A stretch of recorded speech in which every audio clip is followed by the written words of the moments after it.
Lideramos el camino de la opinión pública y buscamos que la cultura del debate alcance consensos y soluciones a los problemas de nuestro país.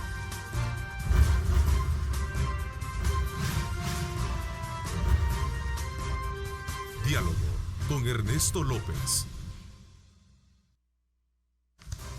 Buenos días, hoy es lunes 8 de junio de 2020. Como siempre agradecemos a Dios Todopoderoso por darnos ese privilegio de poder ingresar hasta la intimidad de sus hogares. Gracias por estar con nosotros en esta señal que desde muy temprano estamos llevándoles a ustedes para poder darles a conocer los diferentes puntos de vista, los diferentes ángulos sobre los acontecimientos que están marcando la pauta en nuestro territorio.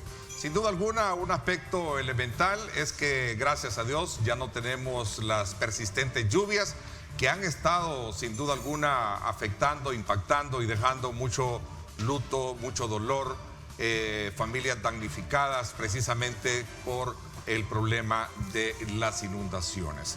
Hemos tenido, desde luego, un papel, un rol muy importante para la cobertura de los mismos. Así es que en este día lunes arrancamos nuevamente con las actividades y es que un fuerte dilema con el que hemos amanecido este día lunes en cuanto a la reacción y la continuidad de o no de la cuarentena para poder atender la emergencia del COVID-19. Esta mañana hemos invitado a un pool de importantes representantes de partidos representados en la Asamblea Legislativa con el propósito de analizar la decisión que el día de ayer el presidente de la República tuvo, vetar la ley de reapertura económica, la cual esta ley fue aprobada por la Asamblea Legislativa el pasado 30 de mayo, luego de una jornada de 6 días de reuniones con representantes del gobierno. Así es que para hablar de este tema nos acompaña hoy en nuestros estudios. Quiero darle la más cordial bienvenida a Guillermo Gallegos. Él es diputado del partido Gana. Gracias por acompañarnos. Muy buenos días, Ernesto. Muchas gracias por la invitación, pues, y un saludo a los estimados colegas diputados que también acompañan. Quiero saludar también al doctor René Portillo Cuadra, diputado de Arena. Gracias por acompañarnos. Muchas gracias, Ernesto. Buenos días. Un saludo fraterno a la familia salvadoreña y desde luego un gran gusto compartir con los colegas diputados.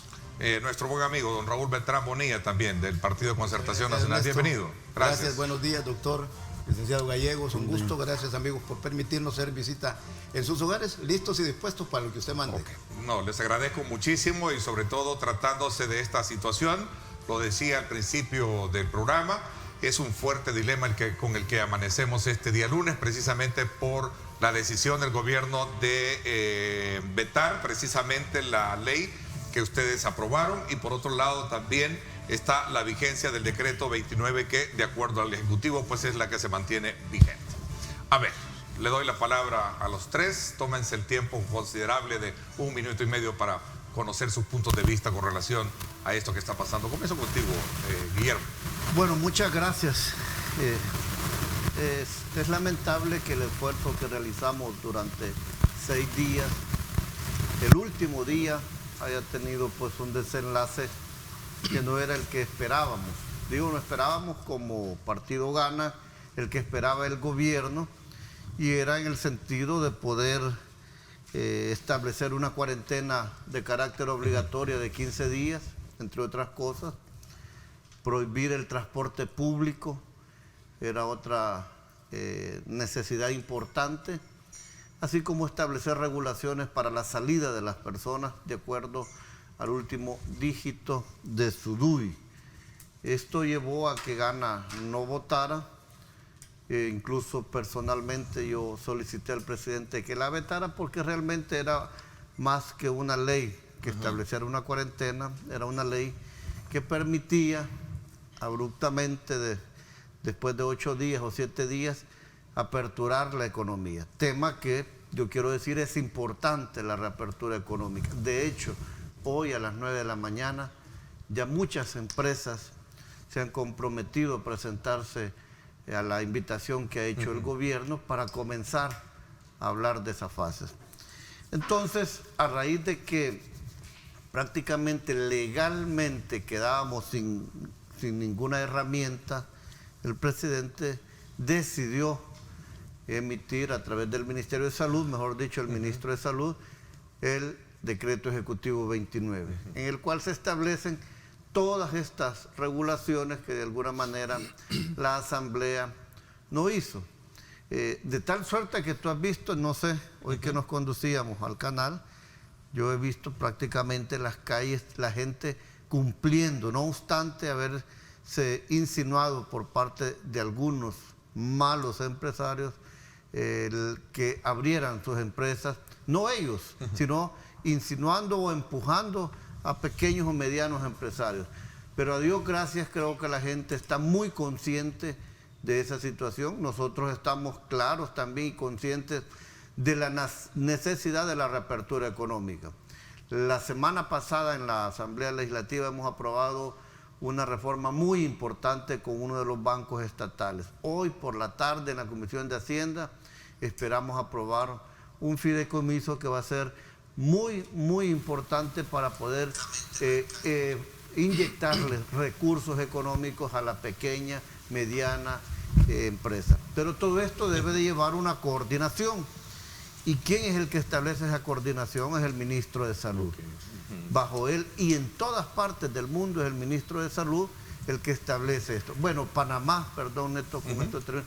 Panamá había relajado sus medidas y ha tenido nuevamente el día sábado de impulsar nuevas medidas más drásticas. Costa Rica, que pues se veían también un poco relajados, está teniendo repuntes importantes de personas infectadas. Ya llevamos 8 días, yo creo que faltan 8 días más por lo menos, duros para el sector económico del país. Es triste, pero valdrá la pena al final. Yo creo que después valdrá la pena porque vamos a haber logrado pues que el nivel de contagios en el país se detenga. Ok, vamos a ver el resto. ¿Qué va a pasar ahora en la Asamblea Legislativa con este veto del decreto 648 que hizo el presidente el día de ayer? Doctor Guada. Bueno, en primer lugar creo que es un poco complicado entender, hay veces, algunas decisiones presidenciales. Ayer se decía de que se iban a establecer 800 puntos de control vehicular, cuando en realidad lo que la gente hubiera esperado eran 800 puntos de reparto de comida, de bebidas, de reparto de mascarillas, 800 puntos de sanitización, 800 puntos de cordones sanitarios. No existe realmente una disyuntiva entre trabajo y salud. Lo que existe entre este binomio es un equilibrio que le permita al país reactivarse económicamente con medidas sanitarias adecuadas, oportunas y, por qué no decirlo, drásticas. El problema que hay actualmente es que no se sabe cuándo va a iniciar la reapertura de la economía. Se sabe que hay unas mesas de trabajo, se sabe que hay invitaciones a casa presidencial, pero no hay ninguna fecha prevista para esto. Y esta situación lo que genera es incertidumbre, esta situación lo que genera es falta de seguridad jurídica, no solo en la población, sino en el clima de inversión. Por otro lado, creo que hay un punto que hay que rescatarlo. De las negociaciones que se hicieron con el gobierno, el 95% de la ley que el presidente vetó fue de consenso. Solo hubo un punto en el que no hubo acuerdo. Uno, que era en el tema de la fecha de la reapertura económica. Pero el resto, el 95% de la ley, es una ley de consenso. ¿Qué contenía esa ley? Contenía tres áreas de trabajo. Una, el decreto de emergencia, como lo ordenaba la sala. Tiene que haber una ley de emergencia. Y eso fue lo que se decretó. Segundo, había una reapertura económica con las mismas 3 fases que el gobierno está anunciando, que por cierto se anunciaron desde hace 18 días. O sea, no es nada nuevo. Y el tercer componente era un compromiso de seguir buscando recursos financieros para que el gobierno central tuviera las herramientas económicas para enfrentar la pandemia. Entonces, lamentable que se haya vetado en lugar de haberse observado y haber incluso ganado tiempo para continuar las negociaciones. No se hizo. Creo que el país no se puede gobernar unilateralmente. Sería un error político de parte del actual gobierno. Es necesario buscar consensos, pero los consensos se buscan no a partir de una imposición, sino a partir de una búsqueda en común de los puntos de encuentro y llevar esos puntos de encuentro a una ratificación. Pero cuando existe una posición rígida en la negociación, eso no se llama negociación, se llama imposición. Entonces, creemos nosotros que todavía estamos en la oportunidad de poder hacer una apertura económica gradual, una apertura económica disciplinada y con medidas sanitarias. Lo que nosotros vemos con preocupación es que esas banderas blancas que ondean a las orillas de las calles están avisando una convulsión social de grandes proporciones, porque el hambre de la gente la hace que se desborde. Y en este momento hay controles vehiculares, pero cuando la señora que tiene su niño sienta que su niño está llorando de hambre, va a tener que salir. Y ahí es precisamente donde hay que buscar una solución temprana, una solución inteligente al tema del hambre que está viviendo la gente. ¿Por qué? Porque esas banderas blancas lo que están pidiendo es ayuda de parte del gobierno. Lo que hemos visto ahora es una situación que va a colapsar todavía más. El fin de semana vimos cómo miles de salvadoreños nos movilizamos a diferentes municipios para llevar, aunque sea poquito, pero una ayuda para aquel que necesita. Pero en este momento en el que el sol salió, pero el pan no está en la mesa de las familias salvadoreñas, se vuelve más drástica la situación. Ok, veamos, don Raúl, ¿cómo ve usted el escenario ahora que se tiene precisamente este nuevo impasse de carácter jurídico, ¿verdad? Para poder de alguna manera continuar con atender las medidas que plantea la emergencia por el COVID-19. Bien, como diputado del PCN, yo lamento que asistamos a un diálogo de mudos y que lo escuchen los sordos. Es imposible. Es decir, no hay forma de salir. Aquí traigo esto, vamos a negociar, yo aquí pongo la pistola y me haces caso o no funciona así. El otro, miren, hagámoslo, pero si no lo hacen como yo digo, es decir, ahí nos entrampamos y como decía muy bien el doctor, un 5% quedó pendiente en la negociación. Pero ¿a qué nos remitimos? En primer lugar, hay una siembra de odio de clases, que yo pensé que ya estaba, era punto muerto, pues que la oligarquía, y volvemos a aquella época de la revolución. Le envié a Ernesto cómo la oligarquía de los supermercados a la orilla de las carreteras se abrió desde hace más de una semana. Yo creo que lo tiene el equipo de producción de ustedes. Son las señoras con su casetilla de plástico a la orilla de la carretera, que sacaron mango, paternas, guineos, mameyes, zapote, a la rebusca diaria. Como bien decía el doctor Portillo Cuadra, nosotros recorrimos ayer parte del Departamento de la Libertad. No, hombre, ahí está la oligarquía de los supermercados vendiendo. Esa es la oligarquía. Es una gente humilde, sencilla, que venció realmente el miedo. Y ahí pongo mi tiendita, aquí pongo... ¿Cómo va a competir esta señora con un supermercado? No es cierto. Igual que la que vende delantales y brasieres a la orilla de la calle en el mercado, no puede competir con las grandes firmas o los grandes almacenes de ropa y de perfumes en San Salvador. Por eso habría que ver. ¿En quién pensamos primero? ¿En el rico o en el pobre? Gracias a Dios. Yo no pido sea el Señor que Dios le dio inteligencia y le dio el recurso para hacer algo. Pero vayámonos entonces allá abajo, donde el tema de las banderas blancas, el gobierno ha llegado en algunos lugares con el paquete solidario, pero no le ha alcanzado para todo. No es cierto. Los alcaldes que debiesen estar en la primera línea, porque son los que están cerca de las comunidades, también le han fallado. Y yo le doy un punto de referencia, el puente del ferrocarril en Zacacoyo. Vayan ahí, ahí hay un drama humano de hambre, así, de hambre.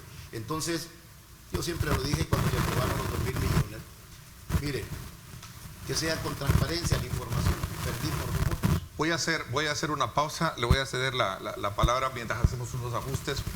Pasemos entonces a hacer las correcciones, porque tenemos un poco de inconveniente con su audio. Pero lo cierto es que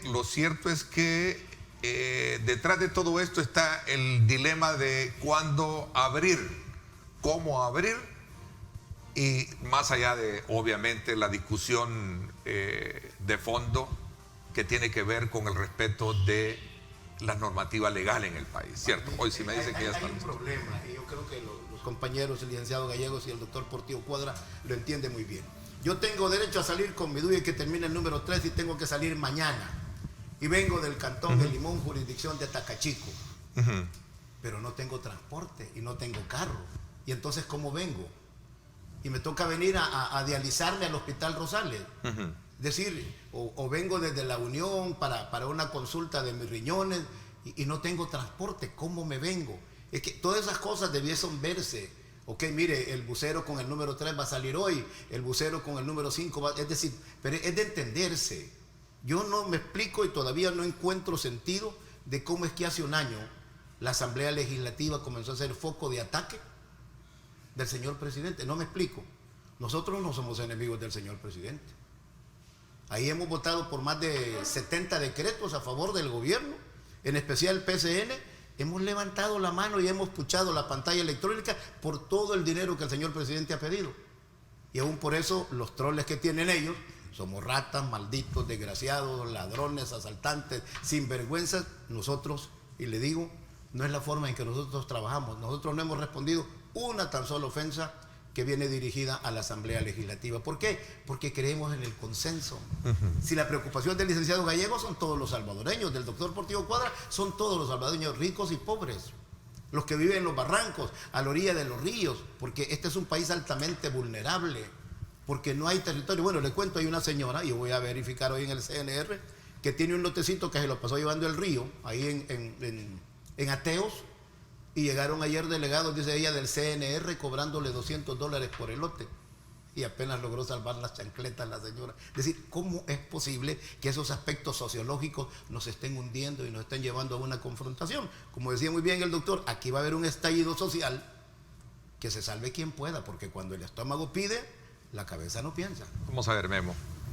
¿Cuál es tu, digamos, valor agregado a esta discusión, a este análisis y desde luego a este dilema que es el que tiene el país hoy en día? Bueno, no es tan cierto que sea el 5% de la ley que vimos por 6 meses, por 6 días, perdón, y no logramos lograr un consenso con el gobierno. Además, el mandato era bastante oportuno por parte de la Sala de lo Constitucional, que se construyera en conjunto.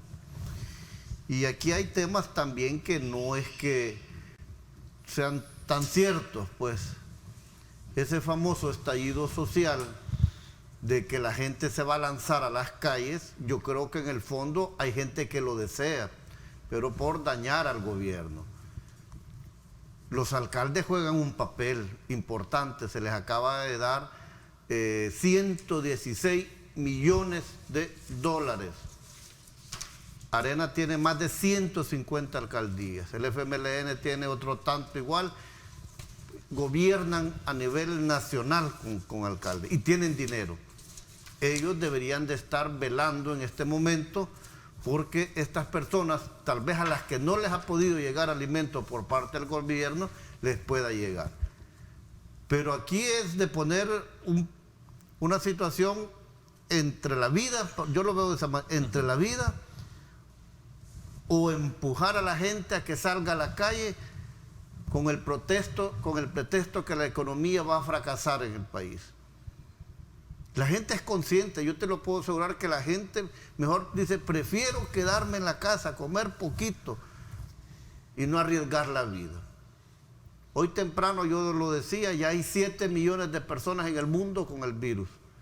Han muerto más de 400,000 personas a nivel mundial también. En El Salvador, afortunadamente y desgraciadamente, solo 53 personas. Pero el grado de infección es bastante grande. Entonces, el transporte público es un tema que se ha discutido. Honduras tiene 2, 3 meses de no tener transporte público. Guatemala no tiene transporte público. En Panamá lo acaban de suspender, porque se ha demostrado que es el segundo foco de infección más grande que hay en cualquier parte del mundo. El gobierno ha tratado de responder y tampoco es cierto que si una persona tiene una emergencia no va a poder salir de su casa. Por supuesto que sí. Yo he visto en los últimos días que la situación se ha relajado un poco más. se han venido tomando más consideraciones. Al inicio de todo esto sí hubo más drasticidad, pero hoy la cosa se ha ido manejando bien. Y no quiero decir tampoco que no me preocupe la economía. A mí me preocupa realmente. Y tengo muchos amigos, gente conocida, que está en este momento pasando situaciones bien difíciles por sus empresas. Si hay decisión de vetar en la Asamblea Legislativa, de superar el veto, perdón. Bueno, Gana no apoyaría. ¿Me quieres decir? Gana no apoyaría porque creo que el presidente tiene la razón. Él está anteponiendo la vida sobre cualquier otra situación. Y yo siempre he dicho, Ernesto y amigos televidentes, realmente es bien difícil en este momento ser presidente de un país, de cualquiera, pero principalmente uno como el nuestro, donde en esta misma pandemia se nos atravesó otra emergencia muy fuerte, que ha sido la tormenta Amanda, que ha traído más problemas, más dificultades. Pero si de algo yo estoy seguro es que vamos a salir adelante. Ok, vamos a ver, René. Bueno, nosotros estamos por superar el veto. Creemos que el país necesita los 3 componentes que te mencioné hace un momento. Necesita una ley de emergencia, necesita reactivación económica y necesita búsqueda de recursos para apalancar financieramente al gobierno. Nosotros estamos listos para superar el veto. Yo quiero, agregar 2 puntos más. Uno de ellos es la férrea voluntad y trabajo que han demostrado todos los alcaldes a nivel nacional con su trabajo, de todos los partidos políticos. Tanto es así que ayer en horas de la mañana uno de los ministros del gobierno dijo que iban a sancionar a los alcaldes y 7 horas después los invita a Casa Presidencial a que vayan a reunirse. Entonces, como que no se entiende cuál es la política con los alcaldes, porque por un lado, con una mano les ofrecen garrote y con la otra los invitan a Casa Presidencial. Yo creo que hay que tener la claridad meridiana que todos los alcaldes han hecho un trabajo excepcional y un esfuerzo por su gente increíble. La otra cosa que me parece importante son los mensajes. Es decir, cuando nosotros hablamos de los mensajes, nos vamos, por ejemplo, a lo que dijo el cardenal Rosa Chávez, que este año se había caracterizado por ser un año de confrontación en el gobierno. El presidente había sido confrontativo. Si nos vamos a la encuesta de la UCA, califica el manejo de la pandemia con 5.51 de nota. Si nosotros nos vamos, por ejemplo, a analizar el tema de cómo se han manejado los hospitales, los centros de contención, nosotros vemos de que hay insatisfacción de la gente que está en los centros de contención. Entonces, yo creo que es el momento de despolarizar, porque hay algo que hay que decirlo como viene. ¿Por qué ganó las elecciones el presidente actual? Lo ganó porque había una confrontación de décadas entre los 2 partidos políticos principales y mayoritarios, y la gente se cansó de esa confrontación y optó con esperanza hacia un nuevo partido, porque, es decir, Gana no es el partido oficial, pero el partido de los amores del presidente no es Gana, pues, sino que él siempre ha sido de otro partido. Entonces se decantó por otro partido y por otra opción, por otra persona, una persona joven. Pero al final hemos tenido más confrontación de la que había en el pasado. Entonces la gente, dice el padre Andreu Oliva de la UCA, dice: los salvadoreños votaron con esperanza, pero esa esperanza se ha caído en un año, en la evaluación que ellos hacen. Nosotros queremos seguir soñando, pensando y comprometiéndonos con El Salvador desde Arena en que sí es posible una concertación. ¿Qué piensa el resto? Sí es posible que haya una concertación. Yo creo una cosa. Solo termino una última idea, Guillermo. El tema fundamental aquí es cómo le damos a nuestro querido país estabilidad, porque nadie gana en el conflicto, perdemos todos. Y ahí es donde yo creo que debemos de hacer un esfuerzo como funcionarios públicos. Yo creo una cosa, que el presidente Bukele logró lo que nadie había podido lograr, que Arena y el FMLN sean lo mismo. Esta confrontación de la unión de Arena y FMLN coordinada en la asamblea para atacar al presidente y al gobierno es evidente. Y es que cómo no se va a sentir el presidente preocupado si pierden la elección en febrero 28. Marzo, abril y mayo aprueban una cantidad de decretos donde prácticamente regalan y entregan dinero. aumentos a sectores, al FODES, al otro, a lo otro, a lo otro, a lo otro. Entonces, cuando el presidente toma posesión hace un año, pues se encuentra con estas situaciones que él tiene que afrontar. Y digo, esta unión del Frente y Arena, que es evidente, ha tomado unas dimensiones de opinión en contra de las gestiones que está haciendo el gobierno. Entonces yo creería que si pensamos en el país, que si pensamos en la gente, la intención de trabajar de parte del gobierno es evidente. La aceptación que sigue teniendo y tiene el presidente es evidente. Las últimas encuestas, de donde sea, pues lo dicen. La gente sigue confiando y está confiando en él, porque está haciendo cosas pues diferentes. Yo creería que es importante pues que también de la Asamblea tratemos de generar gobernabilidad. Yo me siento pues muy contento que el presidente haya participado con nosotros en Ghana. Aparte, quiero decirlo, es mi amigo, tengo una muy buena relación con él. Platicamos bastante de todo lo que pasa en el país y hasta donde yo sé, pues él quiere hacer diferentes las cosas a como se venían haciendo. A ver, por alusión solamente te doy 15 segundos y luego...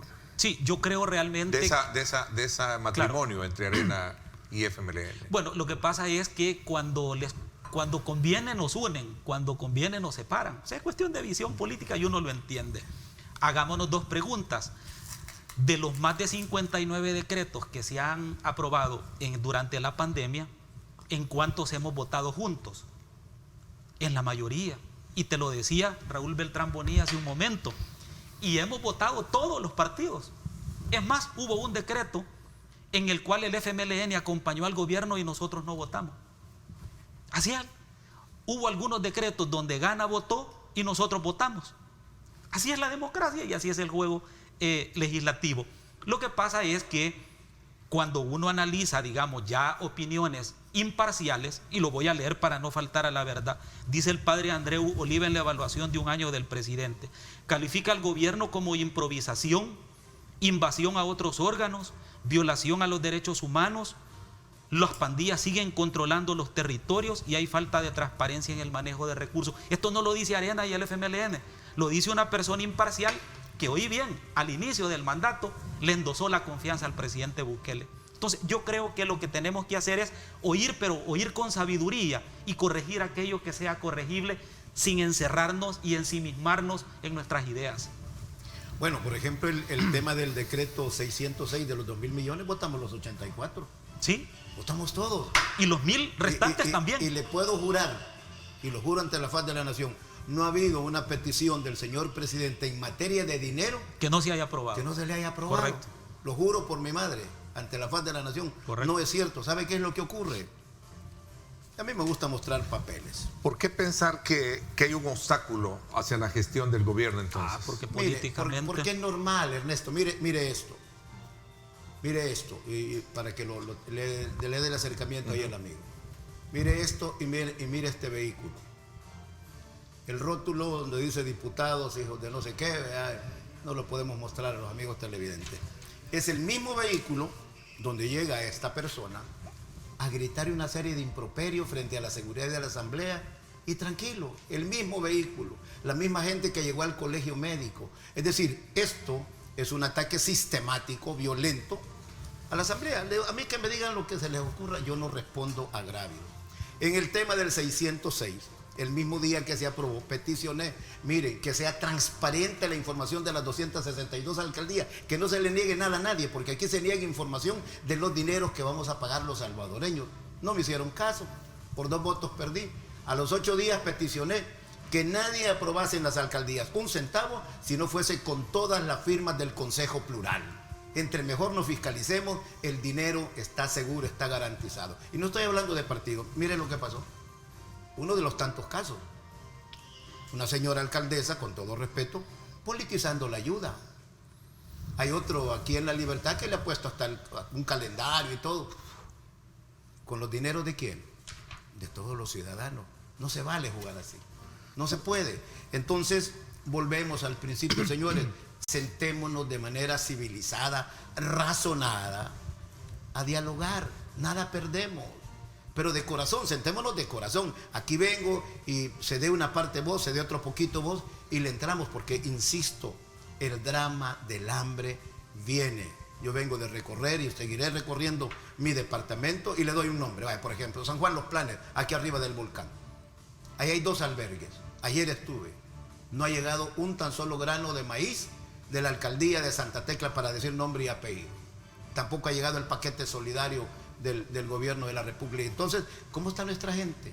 Abajito de las Granadillas, donde fue la tragedia. Le estoy dando nombres y apellidos porque nosotros recorremos así, de infanteros. Este es el drama que nosotros traemos. Memo.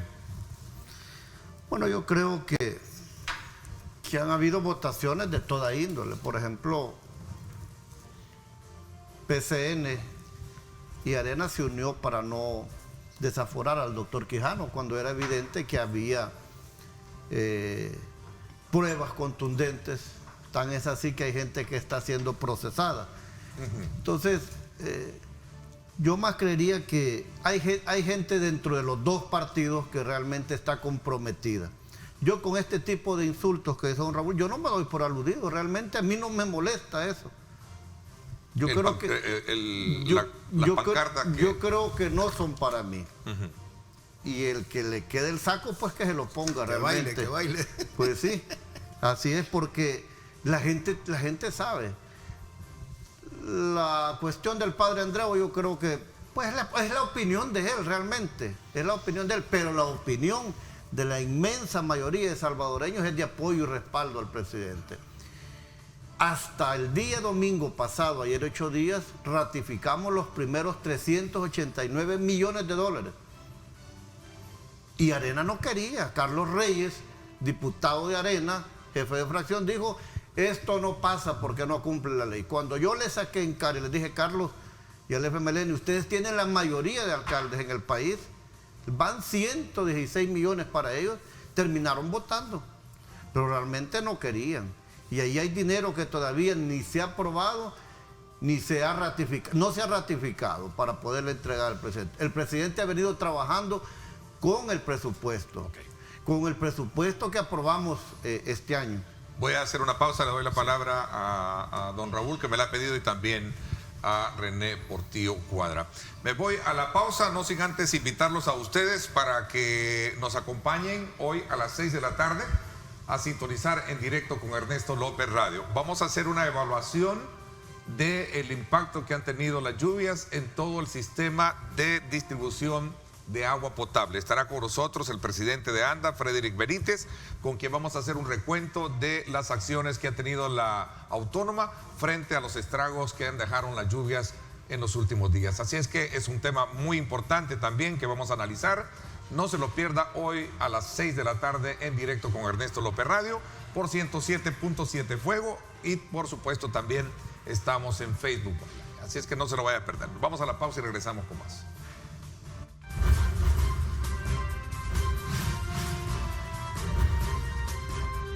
Diálogo con Ernesto López.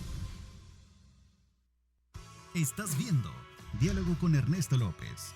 Yo me quedo en casa. Sé un héroe 503.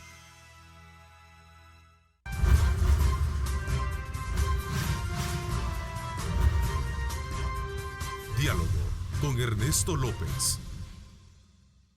Bueno, gracias nuevamente por estar con nosotros. Continuamos en esta segunda etapa del análisis que estamos haciendo desde la perspectiva de nuestros invitados con relación al estado legal que tiene la cuarentena a partir de la decisión del Ejecutivo de vetar el decreto 648 el día de ayer, y por supuesto mantener en vigencia lo que sería el decreto 29 aprobado precisamente por el Ejecutivo a partir de iniciativas que se amparan en la Ley de Protección Civil y que también tiene el Ministerio de Salud. A ver, había acabado de darle la palabra. Tienen la palabra los tres, por favor. Generemos en el tema del doctor Quijano, hay que decirlo muy claro. A mí me designó el partido para ir a la comisión. 3 votamos para que el caso pasara al pleno. Nos han madreado, y cuando uno encuentra gente en la calle dice: usted no quiso desaforarlo. No sé, que no era decisión mía. Nosotros solo teníamos que ver el tema del antejuicio Y los dos del FMLN y su servidor del PCN votamos porque el caso pasara al Pleno. Ahí el Pleno lo absorbió con 41 votos. Es derecho parlamentario en el que yo realmente ni me opongo, ni critico, ni adverso, ni aplaudo, porque esa es parte de la democracia. Hablando sobre los dineros, hay casos que a mí me preocupan. En primer lugar, felicitarla porque le hice en el Pleno el jueves pasado a Margarita Escobar en el tema de la ayuda del gobierno alemán por 26 millones de dólares. Eso estaba guardado desde noviembre del año pasado, guardado y aprobado, publicado en el Diario Oficial. Hasta que doña Margarita lo sacó, ahí vienen 12 millones regalados. Y había una publicación perversa en las redes sociales y los truleros que hacen lo mismo, diciendo que la Asamblea no quería aprobar dineros que venían regalados para el gobierno. En primer lugar, le digo, como PCN, nosotros, el dinero que venga de donde venga, y si es regalado, mejor. ¿Cuántas carpetas de aprobación o de ratificación existen en la Asamblea Legislativa de préstamos? De préstamos, mentiría Ernesto, pero sí, los más grandes han sido los de 2.000 y los de 1.000 millones. Y le cuento algo. Por ejemplo, el domingo antepasado llegó el requerimiento del señor ministro de Hacienda a las 12:45 del mediodía. Y a las 2 era la plenaria. No, nos convocó el presidente a las 5 de la tarde. Los que viven en Gotera, en La Unión, todos pobres, tuvieron que salir, como decimos, puyados para llegar a tiempo. 5 de la tarde comenzó la plenaria. 5 horas después se le habían aprobado al señor presidente 389 millones de dólares de los 2.000 millones de dólares iniciales. Y le cuento rápidamente. Esto fue aprobado el 26 de marzo del 2020. Y llegó el requerimiento 64 días después. Es que nosotros de metido no podemos decir, mire, aquí le ve la plata de los CETES y de los LETES. Son ellos, el Estado, el Ejecutivo, el que tiene que ir a proponer, doctor Portillo Cuadro, usted es el señor presidente, tome, aquí le doy 3.000 millones. Allá problema de él si puede venderlos o no puede venderlos. Cuando ya lo vendió, entonces venimos y él solicita el requerimiento. Se aprobaron de esos 2.000 millones, 389 el domingo antepasado, a las 10 de la noche ya estaba, tome. Si como PCN nosotros, le digo, no hemos fallado. Sí han dado sus votos para apoyar esto. Claro. Quiero regresar un poco al elemento clave que tiene que ver con el desplazamiento de las personas. En el corte hablábamos sobre la movilización que está teniendo la población hoy por la mañana y el atascamiento que están generando retenes. Esta es una situación que mantiene en vilo a los salvadoreños. Bueno, y realmente, ¿quién tiene la razón? ¿Qué debe de hacer la sala? Muchos preguntan, ¿y la sala? ¿Dónde está la fiscalía? ¿Qué está pasando en este respecto? Quisiera un poco regresar a este... Interesante, Ernesto. Mira, hay una frase de un filósofo romano, Séneca, que dice que nada se parece tanto a la injusticia como la justicia tardía. Esa política sistemática de esta sala, de la política del avestruz, le puede jugar en contra a la sala. Yo he sido una de las personas que ha defendido los fallos de la sala históricamente y lo voy a seguir haciendo. Y por el respeto que me merece la sala y el apoyo que le brindo, tengo también el derecho como ciudadano de exigirle no solamente que juzgue, sino que ejecute lo juzgado. Porque la sala ya dictaminó en 11 habeas corpus que es prohibida la restricción de personas en base a decretos ejecutivos, y el Ejecutivo no le ha obedecido. ¿Qué es lo que le toca ahora a la sala? Hacer ejecutar lo juzgado, es decir, pasar a las instancias correspondientes cuáles son los funcionarios que han incumplido. Si eso la sala no lo hace, pienso que su credibilidad, su imparcialidad y su compromiso con la Constitución habrán claudicado. Y esto es importante para entender una cosa. En lo particular, no le exijo a la sala que falle de una manera o de otra, pero que falle. Si el presidente tiene la razón, que se la dé. Si los ciudadanos que hemos interpuesto recursos tenemos la razón, que nos la dé. Pero el silencio es más cómplice que tomar bando. Guillermo. No, yo creo que de alguna manera es una amenaza velada de René. No, ni Dios quiera. A la sala. No, yo respeto la sala. Es que eso es lo malo. Cuando no fallan, está en contra mía. Cuando fallan a favor, No, está en contra mía. por eso Entonces, dije yo, no importa cómo falle. Al final trata de salvar la postura, pero es una amenaza realmente. Yo lo veo como una amenaza a la sala. Yo creo que la sala está siendo sensata. La sala sabe que existe un decreto ejecutivo que es el único o la única herramienta legal que tenemos para defendernos de la pandemia. Porque no hay ley. El presidente la vetó y con justa causa. Entonces la sala tiene que tomar su... ¿Qué tal si la sala falla en contra de este decreto ejecutivo? Prácticamente quedamos. Yo, para mí, mis respetos para la sala.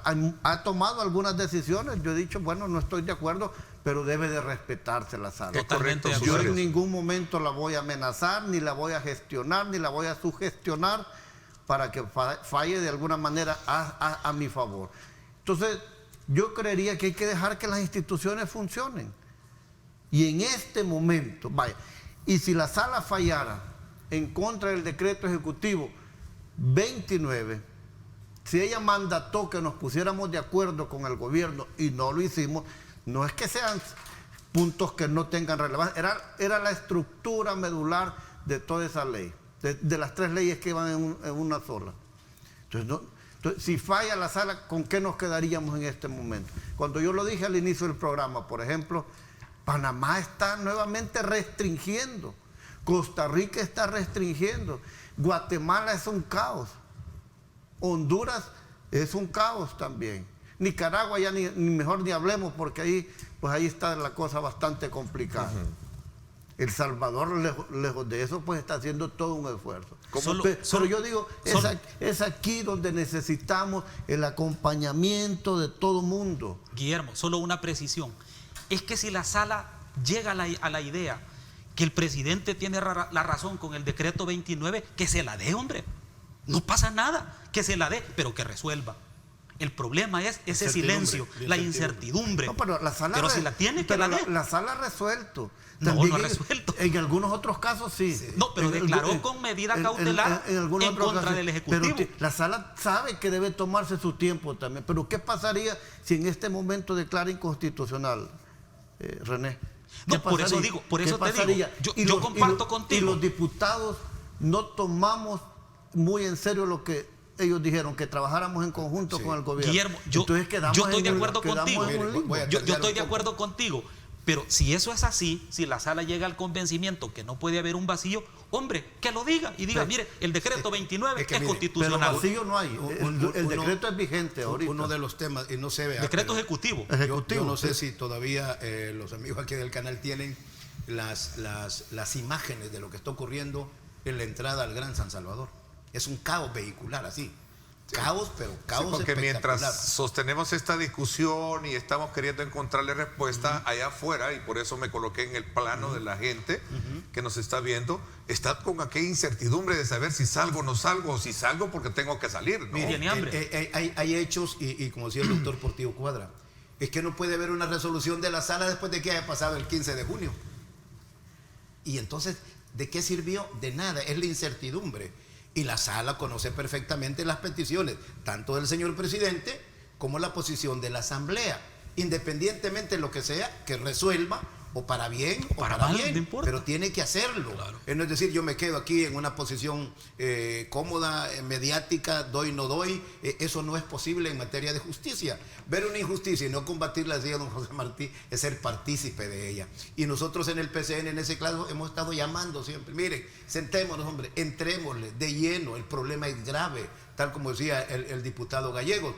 Tenemos la menor afección en cuanto a los muertos, pero como dice la UCA, no hay una cifra precisa de muertos, mucho menos de contagiados. Y hemos visto el caso, por ejemplo, la sala está resolviendo que nadie puede ser retenido y está ordenando la libertad de aquellos que tienen 30 días, no digamos los que están en Morazán, que han cumplido 50 días. Yo le cuento un caso, la esposa de un sobrino el lunes la llevan al hospital Molina de dolor de cabeza con temperatura, y el jueves le avisan que acaba de morir de COVID. El caso del coronel Deming, jefe de seguridad de la Asamblea, fue por una taquicardia y murió a los 15 días por COVID. Entonces, ¿qué está pasando, pues? ¿Qué información se tiene fidedigna? Claro, el contagio anda en la calle, tal como dice el diputado Gallego, si usted se puede infectar, pero vea usted las grandes empresas, los supermercados no tienen un tan solo caso de contagio. Lo que les decía, mire el tráfico. Eso es lo que está ocurriendo en el Gran San Salvador. Troncal del Norte, Calle de Mariona, Integración. ¿Por qué razón? ¿La gente tiene hambre? ¿Lo que es esto lo que ustedes desean? Claro. Guillermo.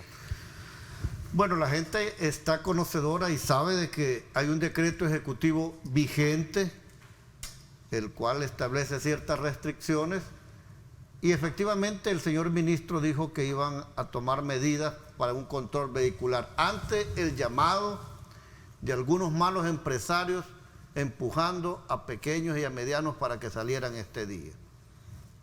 Todos reconocemos que el vigente es el 29 del Ejecutivo, por lo tanto debe de cumplirse. Entonces, estos controles lo que han hecho es pues que se les tenga que revisar si efectivamente estas personas tienen el derecho a salir o tienen pues la necesidad de salir, mejor decirlo así, no tendrán ningún problema. Pero son controles necesarios. Mira, el problema es, volvemos otra vez al tema de constitucionalidad. Ya hay una medida cautelar que le dice al órgano ejecutivo que no puede restringir derechos a través de decretos ejecutivos, sino que esto se hace única y exclusivamente a través de leyes. Ese es un precepto básico del derecho que se llama principio de reserva de ley. Pero el Ejecutivo vuelve otra vez a pronunciar otro decreto más. La pregunta es, bueno, pero si hay una medida cautelar y el Ejecutivo lo sigue haciendo y la sala no resuelve, esa es la confusión que tiene la población. De eso quiero ver, cómo salir de ese impasse. Voy a hacer la pausa y regreso con ustedes para ir un poco concluyendo sobre esa base. ¿Cómo salir de ese impasse? ¿A quién le corresponde dar ese paso por delante? Ahí está el tema, porque mientras en la discusión se genera, ahí vemos a un montón de personas que andan por las calles saliendo por lo que sea. Por necesidad. O por necesidad o por lo que sea. Al final lo importante es lograr entender desde la perspectiva de ustedes como legisladores cuál es el paso siguiente de esta situación. Voy a hacer la pausa y regreso con más. Lo primero que...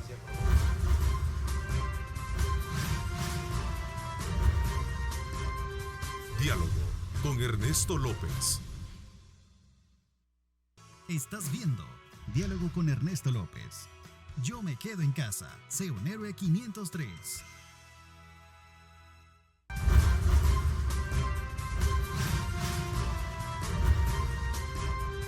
Diálogo con Ernesto López. Gracias nuevamente por estar con nosotros. Vamos entonces a aprovechar estos minutos que nos quedan para darle paso a ese análisis concluyente de lo que hemos estado abordando ahora y teniendo como base digamos como la decisión de las personas de salir o no salir, basado en qué principio de legalidad lo que tenemos. Voy a ver, vemos.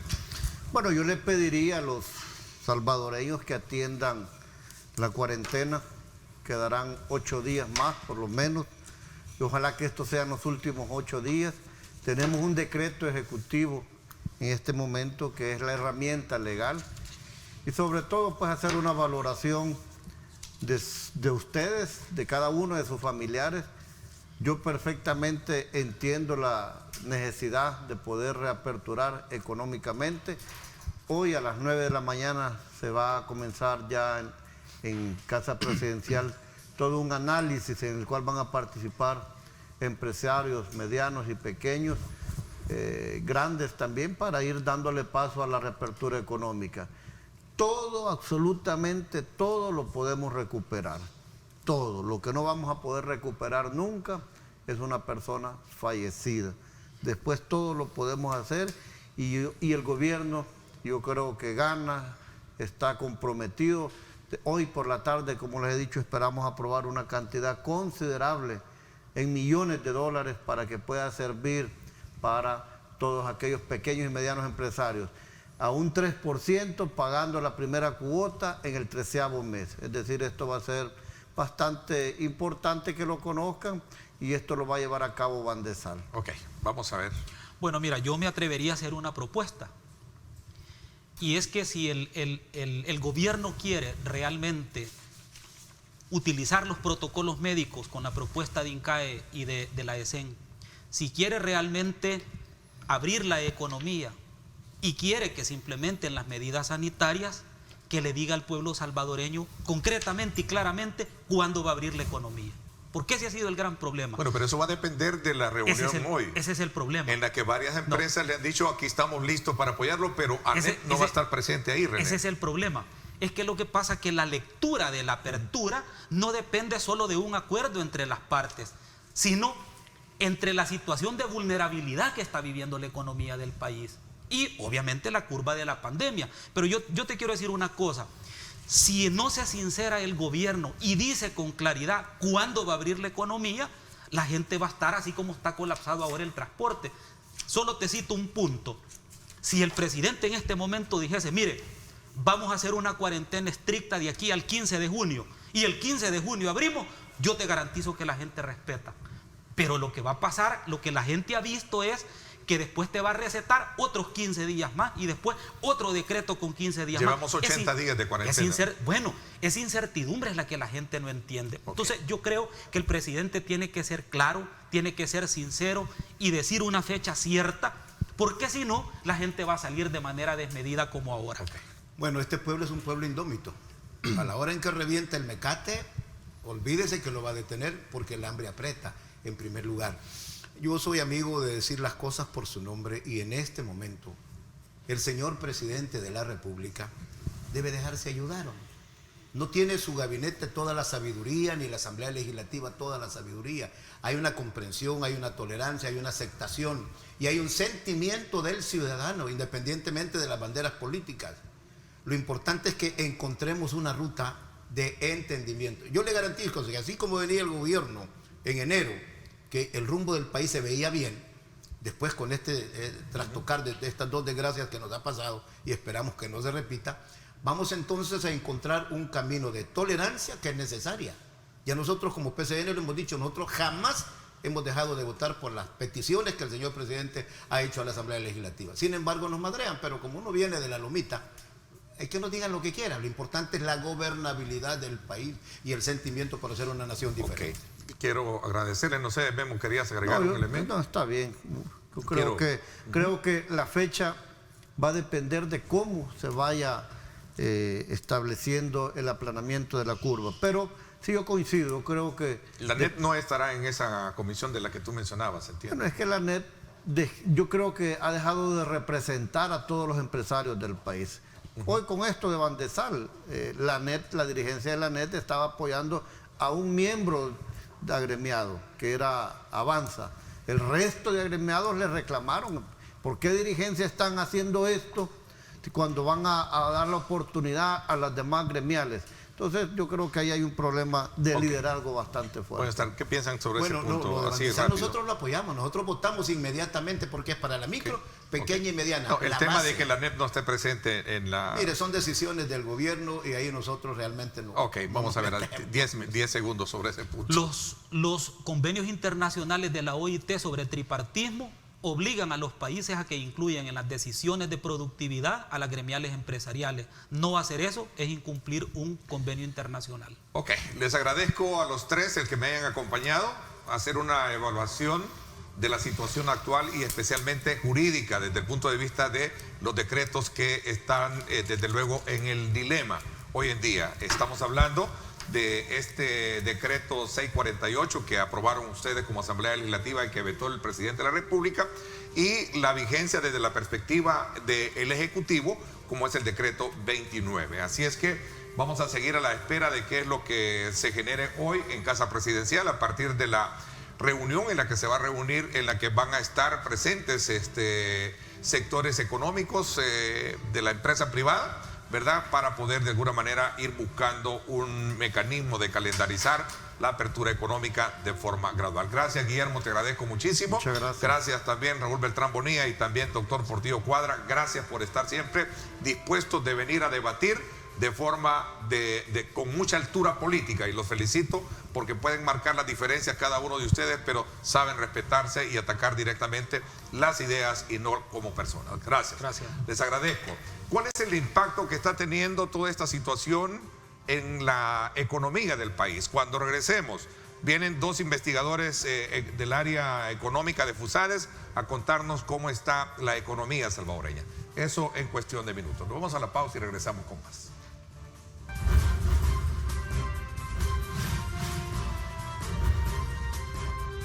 Diálogo con Ernesto López.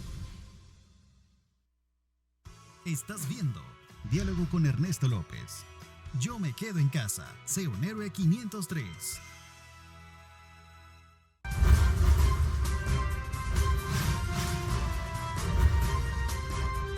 Diálogo con Ernesto López. Bueno, gracias nuevamente por estar con nosotros a esta hora de la mañana. Agradecemos como siempre esa fiel sintonía.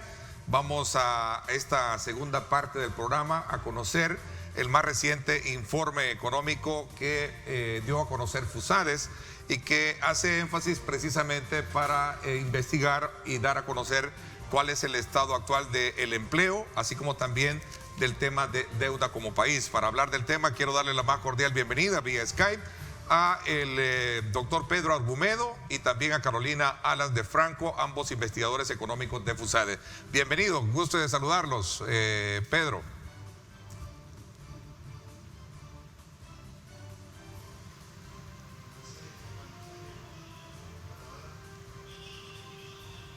Bien, muchísimas gracias, Carolina, también gracias por acompañarnos. Es un gusto para mí, Ernesto, estar con ustedes y poder compartir el informe de coyuntura económica que recién hemos publicado. ¿Qué es lo que nos está dando a entender la investigación más reciente que ustedes tienen? ¿Cómo está impactando esta situación precisamente en el tema del empleo y sobre todo también en el tema de deuda por la que incurre el país a partir de los últimos empréstitos? A ver, Pedro. Sí, buenos días. Nosotros hemos hecho el análisis sistematizando toda la información y nosotros encontramos que la pandemia COVID ha puesto al descubierto las debilidades que arrastraba la economía antes de la crisis. Bajo una cuarentena ya de 78 días, los casos de contagio siguen aumentando. La economía desafortunadamente ha entrado en una recesión profunda. Hay un alto riesgo de que haya una insostenibilidad fiscal. Y hasta el momento hemos visto que hay un problema de lograr el financiamiento de los gastos del Estado vía endeudamiento externo, y esto nos hace una apertura a que pueda existir una crisis fiscal y que esto se transforme en una mayor crisis social. Y nosotros estamos haciendo estimaciones que, dado el impacto del COVID en la actividad productiva, pues la pobreza estaría aumentando casi 51%, ¿verdad? Esto en realidad deja a la sociedad en un gran drama humano, ¿verdad? Y esto creo que debería llevarnos a repensar la forma en cómo enfrentar hacia adelante con los mejores actores de la sociedad para lograr un acuerdo que nos permita salir con los menores costos sociales posibles. Hay un elemento que nosotros hemos analizado de acuerdo a información que publica el Banco Interamericano de Desarrollo, y el Banco Interamericano de Desarrollo en su página web lleva un seguimiento de cómo se ha realizado la cuarentena en los países de América Latina.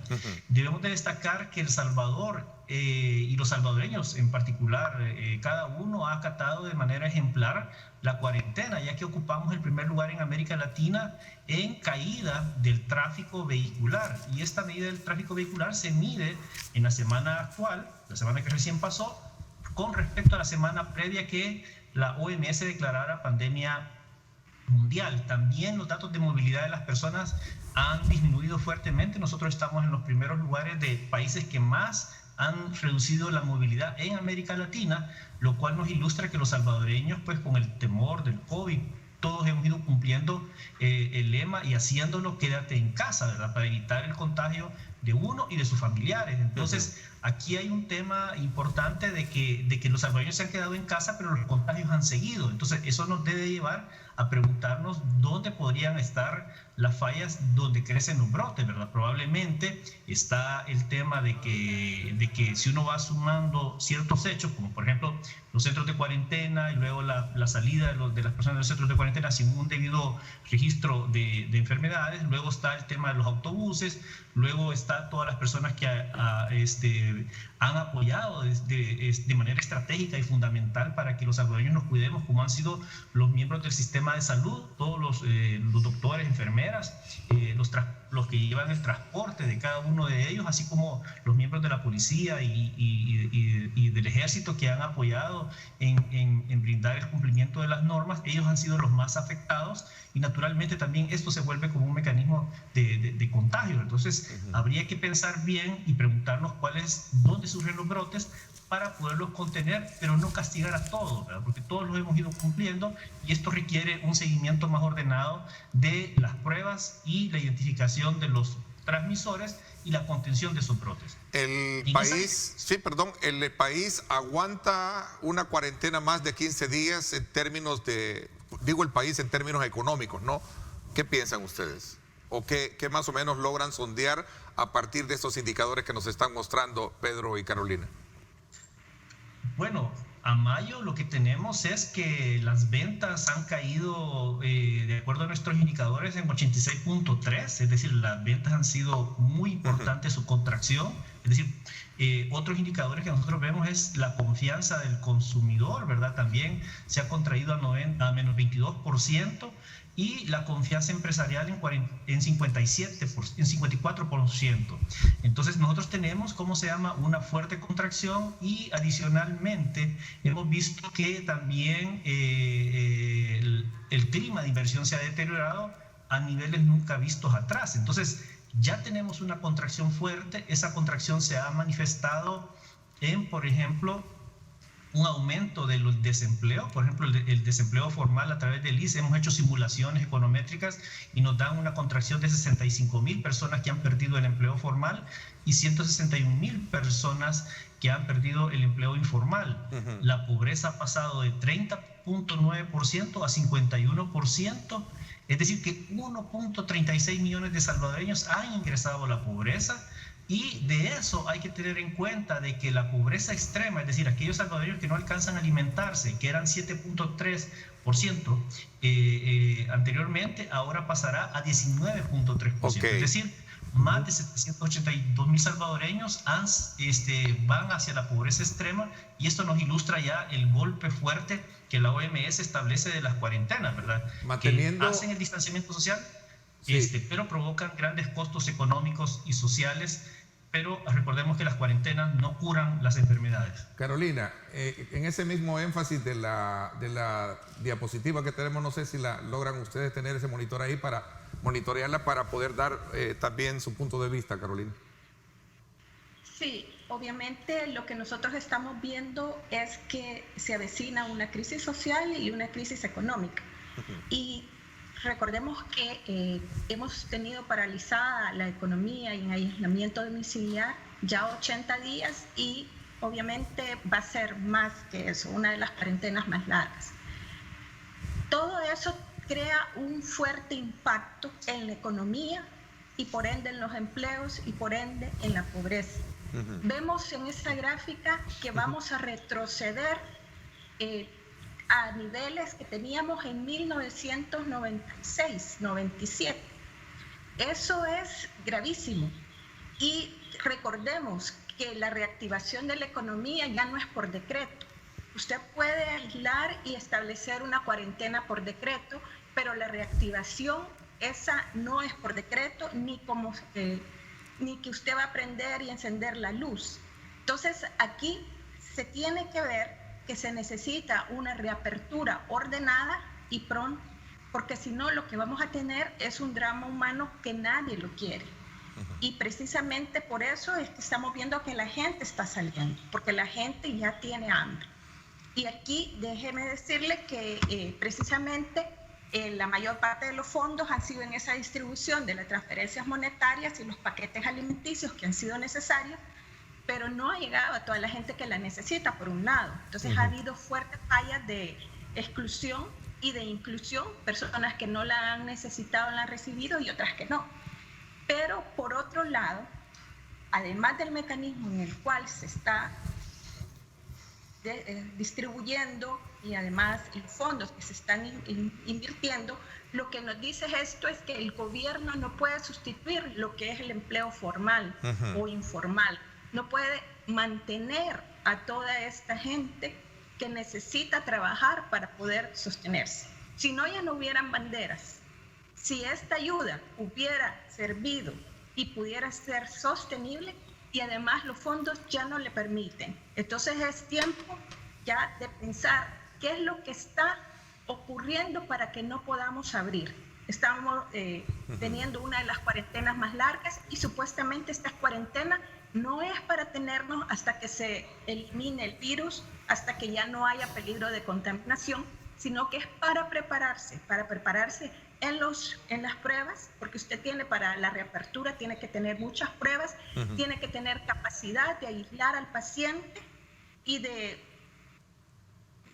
poder atenderlo, tiene que tener la capacidad de los hospitales. Para eso es la cuarentena. Si usted no logra hacer eso, obviamente la cuarentena también se va a alargar. Y aquí tenemos que balancear salud, medios de vida, salud, pobreza.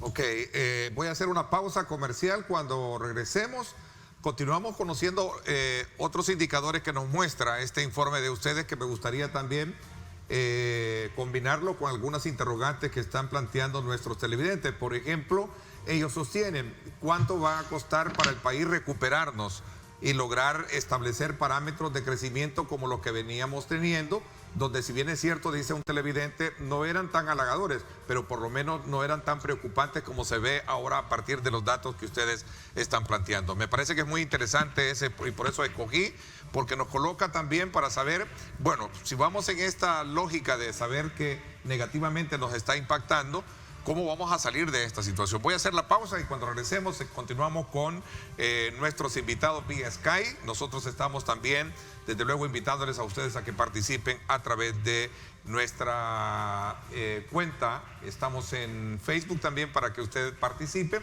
y también a través de nuestra cuenta en Twitter. Así es que escríbanos, ahí están, precisamente porque nos interesa conocer la opinión de ustedes en esta mañana de día lunes. Nos vamos a la pausa.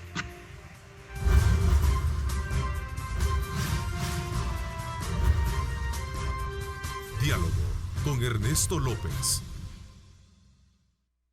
El futuro es imaginar, es pensar en grande. Prepárate hoy, estudia en la UFG y amplía tus oportunidades. UFG, tecnología, innovación y calidad. Bueno, nuevamente gracias por estar con nosotros. Vamos a aprovechar precisamente estos pocos momentos que nos quedan para concluir con Pedro Argumedo y Carolina Alas de Franco, investigadores del área económica de FUSADES, sobre dos aspectos elementales. ¿Cuál es el impacto que está teniendo a partir, o qué se puede predecir a partir de los indicadores que ustedes tienen con este informe, a partir de este limbo jurídico en el que ha caído el país, sobre todo para poder definir bien los marcos conceptuales de mantener o abrir, reaperturar la economía salvadoreña, Pedro y Carolina? Sí, muchas gracias, Ernesto. Nosotros lo que planteamos es que debe de haber 4 grandes acciones que se deben de tomar en virtud de la del enorme costo social que estamos viendo. Es un costo social dantesco cuando hablamos de 1.400.000 personas, y como bien explicaba Carolina, hemos retrocedido 20 años en avances de la pobreza, y eso nos puede implicar mucho tiempo para volvernos a recuperar. Entonces, las 4 fases que nosotros creemos que debe ser importante, el primero, y el que ha estado muy ausente, es el de lograr grandes acuerdos entre el sector público, el sector privado y la academia para enfrentar esta gran pandemia social que ya tenemos encima. Es imposible que cualquier gobierno por sí solo pueda resolver un problema de magnitud nacional, porque recordemos que el virus es un virus comunitario y quienes lo van a lograr vencer son las personas, no las instituciones públicas. Es decir, debe haber una transición hacia una colaboración entre todos para resolverlo. El segundo punto es controlar la pandemia, y aquí tiene una colaboración entre el gobierno nacional y las municipalidades para poder dar las directrices a nivel de las personas y las comunidades para que logren reducir los brotes por medio del contagio entre personas. Y un tercer momento es abrir la economía, que es el que estamos ahorita, y es abrirla con protocolos, ¿verdad? INCAE ha brindado un protocolo de cómo las actividades productivas se pueden abrir paulatinamente, considerando riesgo y considerando impacto económico. Y eso se ha combinado muy bien con la propuesta que ha hecho ESEM para hacerlo por semana, ¿verdad? Para poder abrir pausadamente la economía y no tengamos grandes brotes. Son como el tercer paso que se debe hacer. Y un cuarto paso importante es el gran acuerdo nacional de rescate veloz de la economía y del empleo, porque la pobreza va a ser tan grande y los recursos fiscales no van a alcanzar para poder aguantar una crisis que nos va a tomar años en recuperarnos. Caer es bien fácil, recuperar todo el tiempo. Ok, Carolina, en ese mismo sentido y complementando la pregunta, ¿cómo vamos a salir? ¿Cuánto tiempo vamos a requerir para salir de esta situación, digamos, de letargo que va a tener la economía a partir de todo lo que hemos estado conversando? Como le decía, ya la reactivación económica y eliminar la pobreza no es algo que suceda rápidamente. Si nos tomó 22 años poder reducir la pobreza al nivel que teníamos, ¿cuánto nos va a tomar volver a bajarla? Y sobre todo aquí un punto importante, la extrema pobreza está aumentando en cerca de 70,000 personas, es decir, que no le va a alcanzar ni siquiera para comer. Luego, en la crisis del 2009 se tardó como 3 años para recuperar más profunda, y no quisiera dejar de mencionar también la crisis fiscal que puede avecinarse. Estamos viendo el corto plazo, este es el año de recibir los fondos, este es el target. ¿Tiene el gobierno la capacidad de pagar ese dinero? Ha pedido una cantidad, es el país más endeudado de la región, es el segundo país más endeudado o de los más endeudados de América Latina, pero es de los que más ha pedido recursos, y es porque no solamente se está financiando lo que son gastos COVID, sino también los hoyos que tenía el presupuesto y también aquellas omisiones que no estaban en el presupuesto. Hay más de un hoyo fiscal que no solamente está en el COVID, y esto es grave también porque podemos irnos encaminando a un default. Entonces también tenemos que ver que es importantísimo que hayan planes, que hayan programas, que haya la información oportuna, la transparencia, las auditorías externas, un programa con el Fondo Monetario Internacional que haga que ese dinero se ocupe bien, y eso requiere transparencia. Ok, les agradezco muchísimo y les confieso, Pedro y también Carolina, que me quedo con el sabor a querer ir conociendo más de todos esos aspectos elementales que nos han dado ustedes esta mañana. Sin duda alguna, en esta técnica de estar en Facebook se nos hace mucho más difícil, pero me comprometo más adelante poder compartir con ustedes, siempre guardando la distancia y cumpliendo todas nuestras normas sanitarias, tenerlos acá en el set y poder compartir los diferentes puntos de vista que tienen informes importantes como el que hemos conocido esta mañana. Les agradezco profundamente el que nos hayan acompañado en la distancia. Gracias, Pedro. Muchas gracias, Ernesto, por la amable invitación, y siempre es un placer poderte acompañar, y felicitaciones por tu programa. Muchísimas gracias, Carolina, también. Sí, muchas gracias, Ernesto, y invitamos a todos los que nos están viendo a que puedan consultar el informe de coyuntura que está disponible en la página web de FUSADES. Ahí encontrarán mucha más información y mucha más datos. Muchísimas gracias, les agradezco. Me despido con estas imágenes de cómo está el tráfico en una de las importantes arterias de ingreso hacia nuestro territorio. Ahí tenemos la imagen desde el sector del Boulevard del Ejército. Vea usted la cantidad de vehículos que tenemos ya en las calles.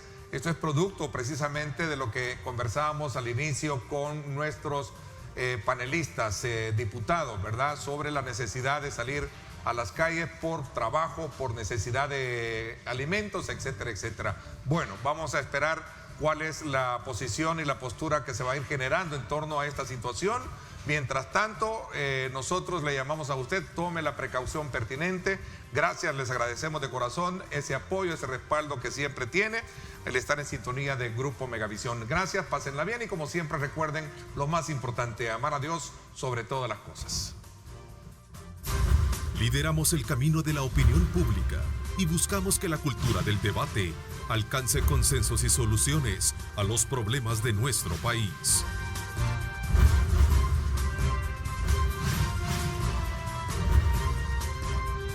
Diálogo con Ernesto López.